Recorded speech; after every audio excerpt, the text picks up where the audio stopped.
Hi everyone, today I'm in a seriously good company with Marcus Wallenberg, who is the chair of SEB Banken and vice chair of Investor AB, both really important companies in the Wallenberg family. Now, for those of you who are not familiar with the Wallenbergs, they control and have influence over companies such as Ericsson, Atlas Copco, Electrolux, Astra, ABB, SEB Banken, and this journey started back in 1850. Incredible. So, Marcus, what a pleasure to have you here. Thank you. It's great to be here with you. What's the key to survive for 175 years? Well, there are many aspects, of course, with that. But perhaps the most important thing, or one of the most important things, would be that you are ready to adapt with the times. I think that is a very important part of it.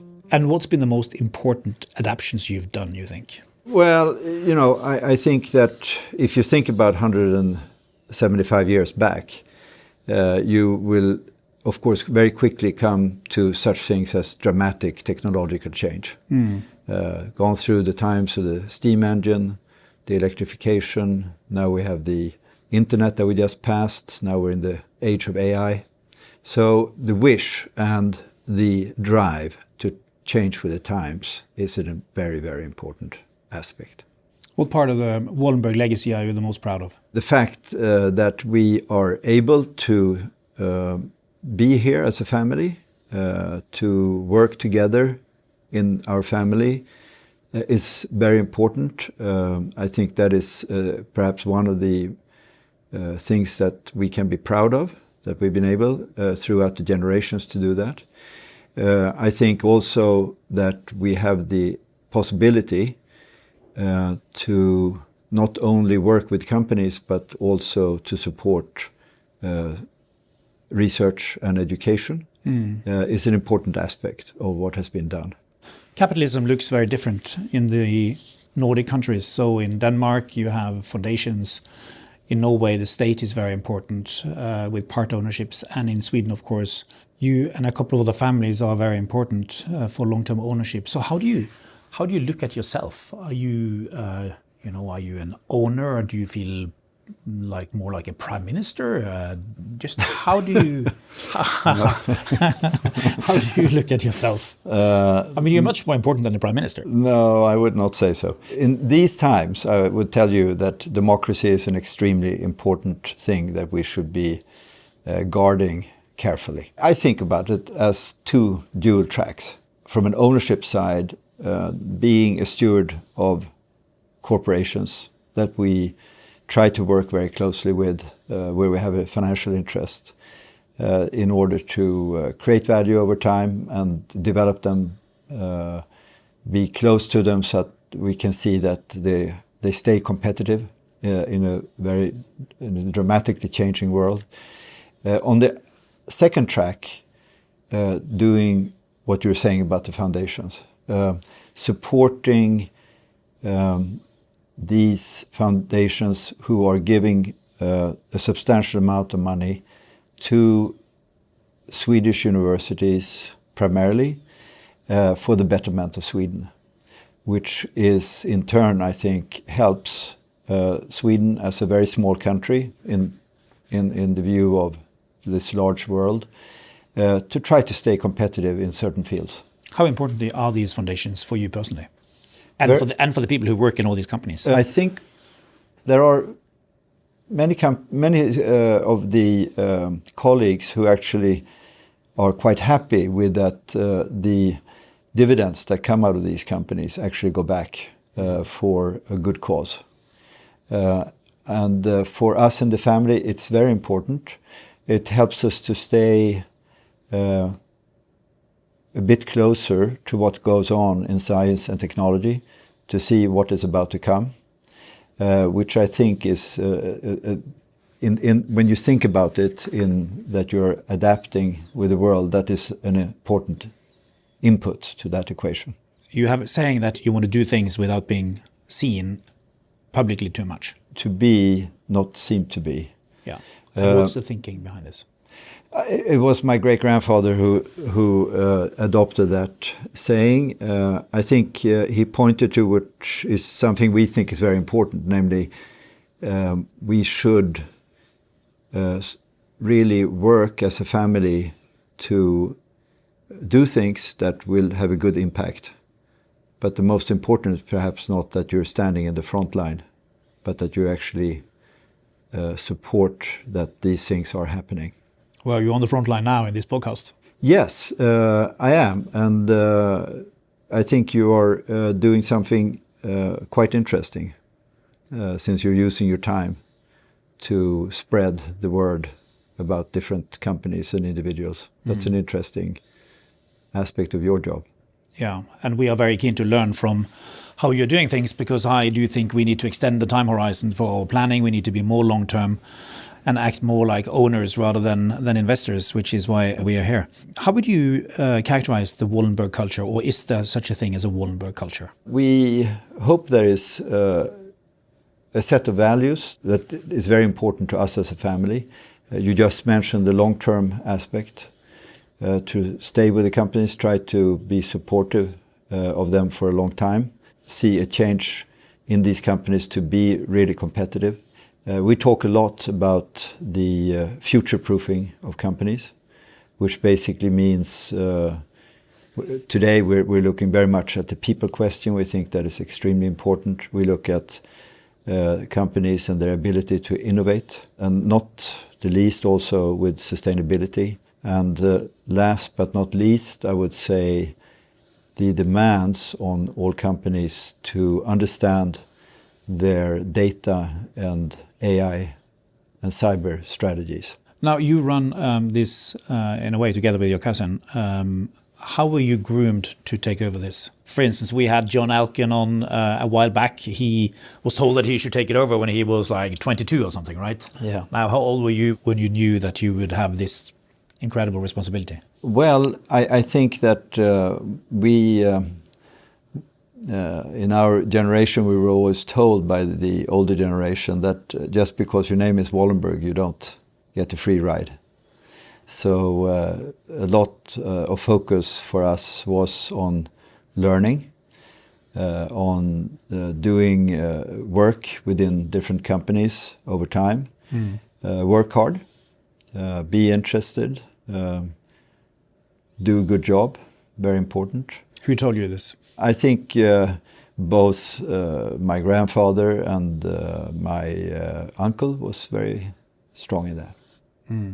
So it's really about learning. It's about showing that you have the interest and also to perform. Is it a burden? If you don't like it, it can be a burden. What is it that you like? A lot of satisfaction getting when you see that companies are developing. Then when we can see that actually the work we do with universities is actually moving things forward. And if you can add to both these companies and to society. No, I always admired Swedish companies because they are just very, very impressive. What do you think, what is it with Sweden which explains this success, or is there something Swedish in it? I don't know if it's a Swedish trait, but I think that as a country, Sweden has always been very dependent on trade. If you want to do trade, you have to be competitive. If you want to be competitive as a small country, you have to innovate. So this is something that I think Swedish companies have been forced to understand and to deal with over a long time. We're small countries. That means that you cannot assume that you'll get all the attention that maybe you would like. So you really have to build the trust. You have to be cost effective, and you have to innovate. But you managed to create some world leaders initially in relatively small niches, and then they have expanded the niches, right? Yes, absolutely. Expanded their technologies, expanded, some acquisitions as well, of course, over time. Being very international.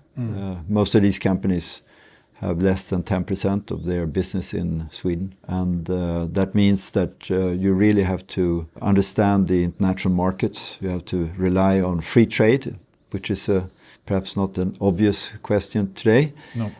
And that you can, as I said earlier, stay competitive in the sense that you can adapt to the different markets and their needs over time. When you look at the Norwegian industrial base, what reflections do you have? I think that countries have a tendency to work more and more with things that comes natural to them. You have very strong industries in terms of your natural resources and fishing, for example.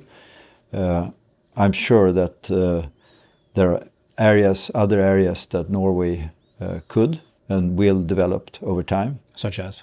For example, I'm involved with the private equity business EQT. They're quite active here. There are a number of startups in Oslo or in Norway that are very interesting companies. So there are definitely possibilities. Marcus, can there be such a thing as too much responsibility in too few hands? Yes, you're touching something that is very, very important because your responsibility, of course, have to be adapted to what can be done in a good way. So the question is relevant. I would say that we in the family carry and have carried a lot of responsibility. But when you talk about if there is a culture or a value base in our family, coming back to that question, I would say that if you look through the years that the family has been active, one of the key questions that I can at least detect is that the family has worked with fantastic people. And it is a team play. It's a team sport. One person, a couple of persons can't do this yourself. You have to rely on people that share your value base, and they have to take their responsibility along your own responsibility. And that in itself is a responsibility to find these people and to work with them for a long time and really understand that you share these ideas and the values of what you're trying to create with the businesses. How do you work with the next generation of owners? There are about 30 of them in the next generation. And we have, for a number of years, more than 10 years, worked with them in different ways, introducing them slowly to each other and to the businesses and to the foundations and what the family wants to do. Some of them have said that they're interested to work in the business. Some of them said that they would like to work with the foundations. Some of them said that I'm a happy family member and that's fine. And I think that is a very good way of doing it. There is always a balance with hoping that they will get the interest, understand the necessary things you need to do as an owner. But I think we're also very mindful that this is something, if you work with these things, you will have to spend a lot of time. There's a lot of demands on your time and so on, so you really have to like what you're doing. So gradually, I think they will take more responsibility, and that's something we're in very close dialogue with them about coming on. Well, that's going to be exciting to follow.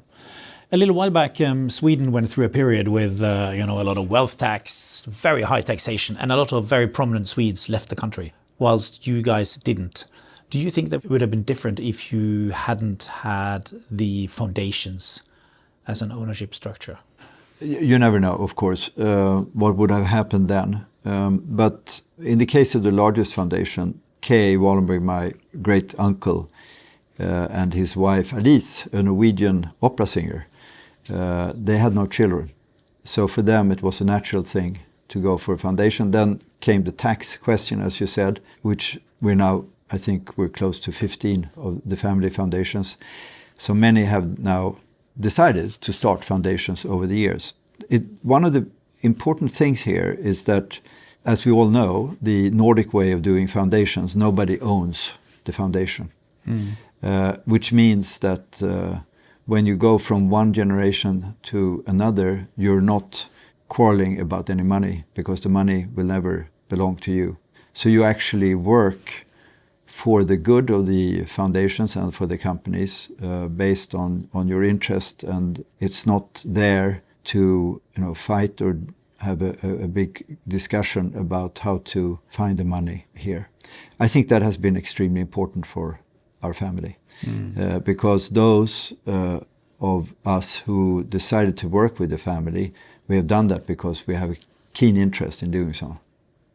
And we've been lucky that throughout the generations there have been very qualified people in the family who's been able to be there and develop the business. Moving to a topic a bit here, investment philosophy, if you were to kind of distill down what you think a great company is, what characterizes a great company, what would you say are some of the characteristics? Management, market position, ability to innovate, stable finances, some of those important things. What are the most innovative companies in your portfolio, you think? I hesitate to mention names because I think that all of them have to be innovative. If you are going to be successful in the pharma world, you have to be extremely innovative, such as AstraZeneca. If you're going to compete in the telecom world, you have to be extremely innovative to stay ahead. But also when you look at the traditional engineering companies, such as Atlas Copco, they have a huge pressure on themselves to innovate and innovate and innovate. So I think most of the companies in our portfolio have that pressure on them, and that is something that they are keenly aware of, and something that they are actually really trying to put more and more emphasis on over the years. Now, the foundations fund research in areas, I mean, really kind of basic, groundbreaking research, which in many countries would be taken care of by, governments and public funding. Do you do that because you think it will be beneficial for the companies eventually to have that type of progress, or what's the thinking behind the fields you are choosing? You're right that we are funding primarily basic research. And sometimes high-risk research, right? With a very uncertain outcome, you back people rather than projects, right? 50% is backing people. 50% are some large projects like AI, quantum, in very long duration projects. And there are not that many institutions which think that way. I mean, Howard Hughes Foundation is one that comes to mind, where they also do this kind of binary outcome backing people. We're trying to focus on excellence, and we're really pushing that. The research that is being performed is open research. It's for everybody. The Swedish system is such that the researcher owns the IP. So it really is an open question. And of course, this comes along very much in line with what I tried to describe earlier. Namely, if you think about yourself that you have to innovate and future-proof the whole time. Also being in a country where research and education is a very important part, that works very well in our book in how to think about adapting with the times and looking around the corner of what is about to come. How does the geopolitical situation influence the way you think? I mean, it's hard to say that we are living in the most difficult time, so that you should not do. But I think one can at least conclude that we're living in extremely complex times. And it's not only geopolitics, it's also the advancement of science, it's climate change, it's so many things that we have to think about in our generation. And I guess we're all keen to give something to our kids that is in a good shape. So that impacts our thinking a lot about the surrounding world. When I take, from a bank perspective, it's always been around, the credit risk and the market risk and the liquidity risk and so on, that on the balance sheet things. But today, if you're a banker, there are so many additional risks that you have to consider. Cyber, regulatory, political, climate. There are so many different risks that are now coming into the equation. So we are living in a quite complex world from that point of view. So we spend a lot of time in the family and the people that we work with to try to understand, to our best ability, I should say, what is actually about to happen and how it could impact what we do. So these things cause a lot of volatility sometimes. Yes. Yet you are not really utilizing that volatility to scale up your positions in various companies. For instance, did you make a lot of big active changes during the financial crisis? I think that we have, you mean buying more shares in certain, Yeah. Well, we have bought in certain companies. I think we have been taking a very step-by-step approach. Do you think you should do more of this? I think that if you look at, for example, the privately owned business of Investor, which is called Patricia Industries, we have been investing quite a lot there in the last 10 years. So yes, we are participating in that.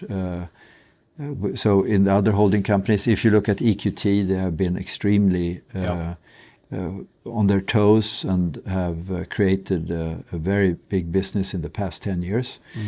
So I think that we have been quite active.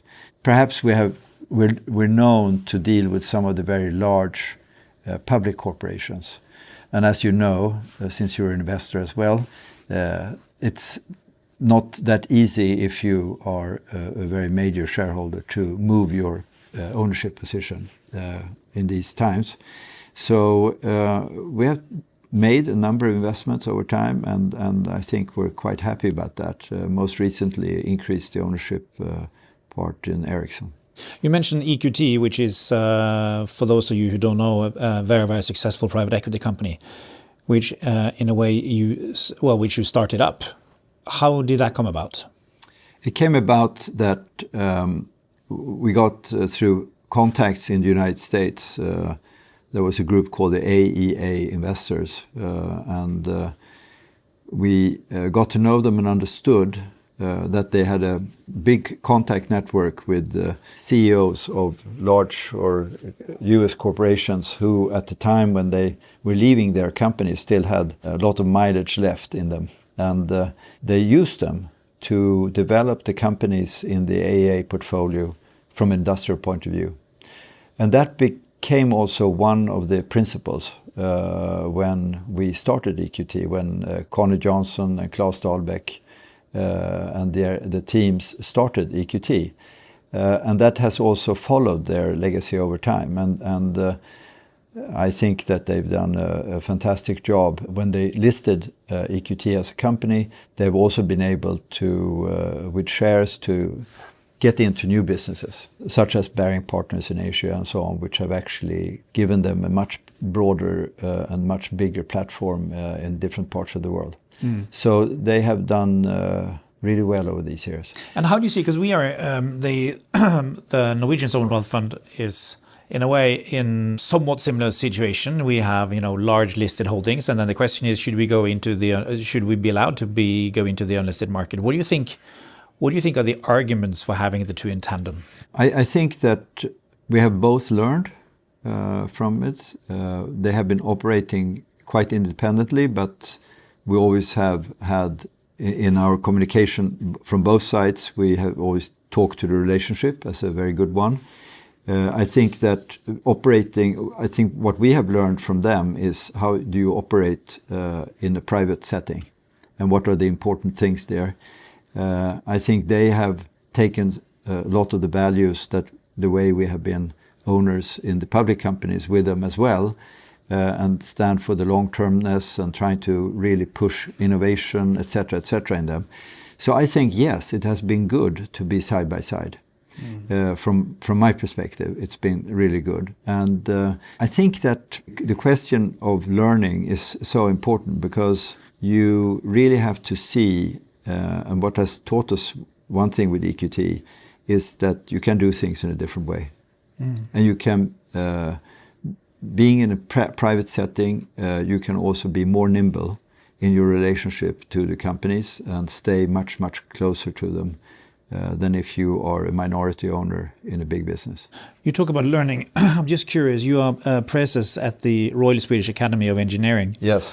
What are you taking from that and bringing into the system here? I take that, you could say, we call it IVA, this IBA. This organization has, it's the oldest engineering academy in the world. They have a very, very strong membership group with immense knowledge in it. Everything that is being done in that group is done on a pro bono basis. By doing this, this organization has the possibility to help out in Sweden society when difficult discussions are there about the future. I mean, for example, how should we think about our energy situation? What other policy measures do we need to do to make sure that Sweden stays competitive? So questions like that. So we engage in different projects, and our members can and will give of their free time to help out in doing that. And then we have the possibility to have discussion with government and give our input into the political debate. So it really, we often think about, in Sweden we talk very much about triple helix, namely the relationship between government, business and academia. And you could say that this organization, IVA, is really in the middle of this discussion. What's the key to creating this helix between government, private and academia? I think one of the key aspects is to be open to the discussion, open to that you try to bring in competence around certain questions that can actually be helpful for the development of the country. And having that openness towards listening to each other and taking some advice, hopefully, into the process of decision making, for example, in politics. Moving on to leadership. Marcus, you are widely considered the person in this part of the world with the biggest Rolodex. And many of the people who listen to this call wouldn't know what a Rolodex is, but it was something in the old days which we had at our at our desks, and you stuffed your business cards into it so you could easily find them. So basically another word for having a tremendous network. Why is network important? Number one, of course, opportunities that you may be introduced to. I think that the network and to understand what is actually happening around the world is for us, since we are close to businesses with global businesses, it is a very essential part that you actually have people that you can talk to in different parts of the world, ask for advice, listening to what is actually their viewpoints. It's very hard to do over a Zoom call. You have to spend time getting to know these people, getting to know them in times when you maybe not need their help, because one day you may need their help with something. And then it's very good to have that network. And what's the key to maintaining it? It's like everything else, Nicolai. It's like just hard work. But you also have to like that part of it, because at least that is something, getting to know people with all these abilities is extremely stimulating. What is it that you like with it? The challenges in my mind the whole time. Who are some of the most surprising, fun people you met lately? Oh, many. I met a composer the other day, a young composer in Sweden. I met one of the founders in Mistral, which is, the French AI company, which is one of the most forward.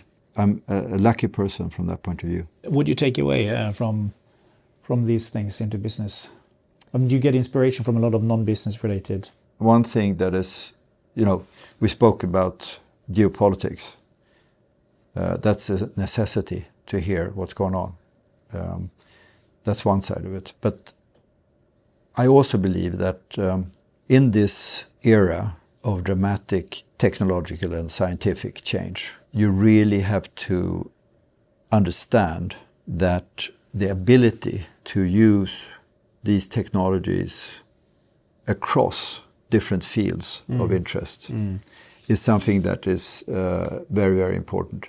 If you're not out there listening to those people who do this on a daily basis and also see the same thing, it's difficult to understand that you do need to change and you do need to advance things.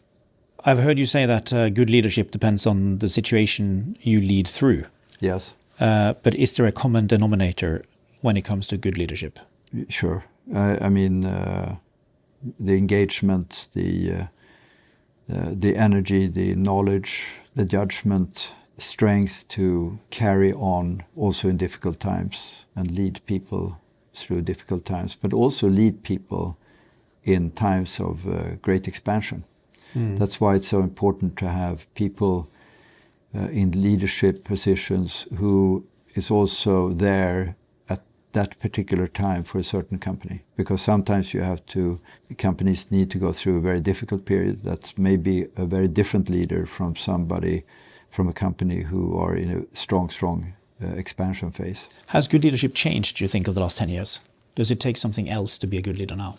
I'm not sure, actually. I think that leadership, the qualities of leadership still remains to most extent, but I think that the way you apply it has probably changed. In what ways? With technologies. No, but I mean, think about some of these multinational corporations. They can actually they don't have to do all staff meetings by going to certain countries. They can do 3 all staff meetings over Zoom without moving, and then they cover all the time zones. So it helps you to run the companies in a very different way.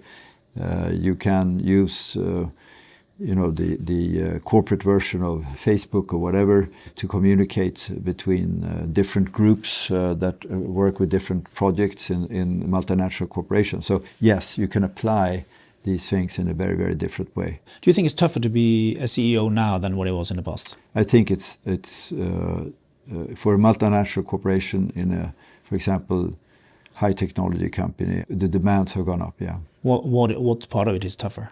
I think the speed of change is a very big factor here, but also running a bank or running a pharma company, you have to keep your energy going. What's the toughest time you have had personally? In terms of businesses, I've gone through seen a number of crisis situations. Personally, loss of family members is usually a tough thing.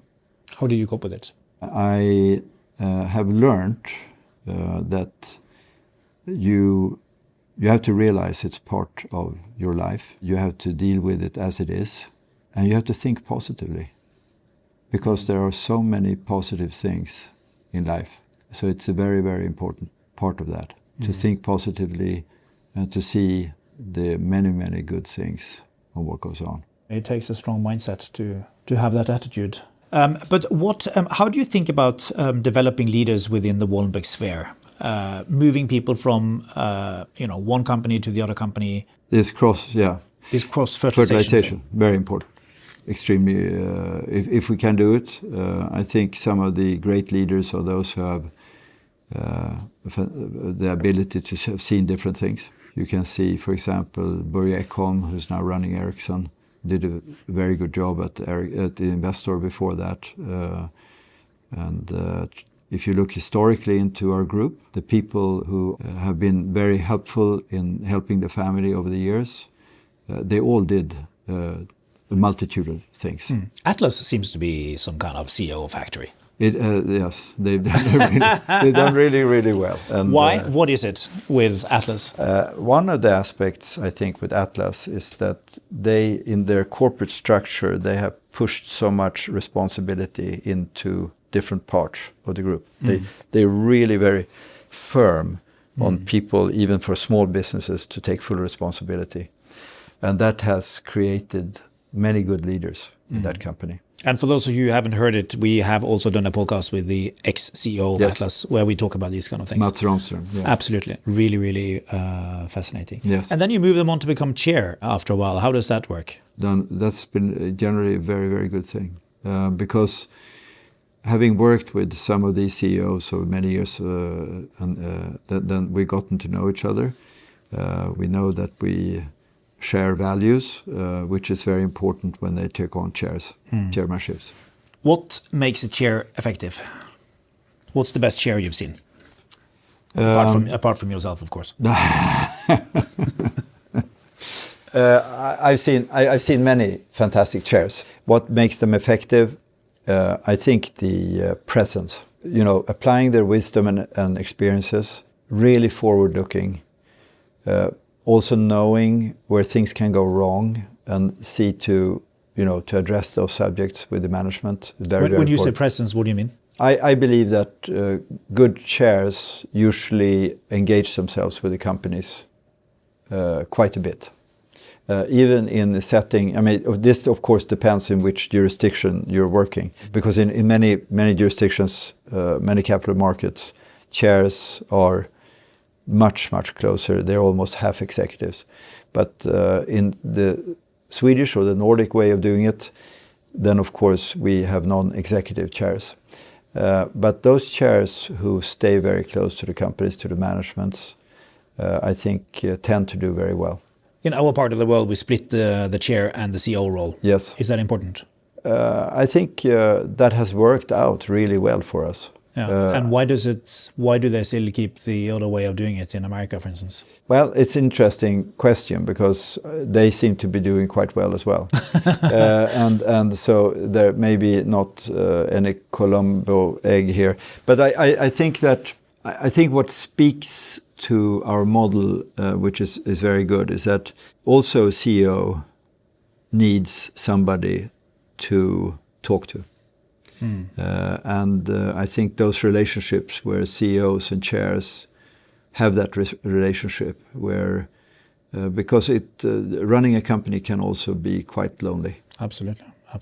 And therefore I think that model works. It also works because chairs can both challenge and support when they get close. But that of course demands that the chairs have enough time to spend with the companies and really understand what's going on. Now, in our fund, we have the view that one share should have one vote, but you don't quite share that view. Would you mind just explaining how you look at it? I look upon it this way, that it happens. At the base of it, it's a contractual right. These companies that have it have made an agreement at one point in time. Yeah. To have that. It has very often been situations where companies have been developed by entrepreneurs who needed to go for more capital, and doing so found that their presence and their possibility to influence was very, very important.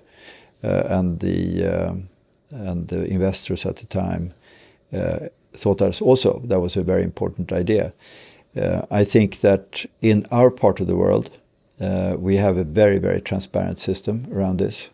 You are free as an investor to buy the type of share that you want to buy.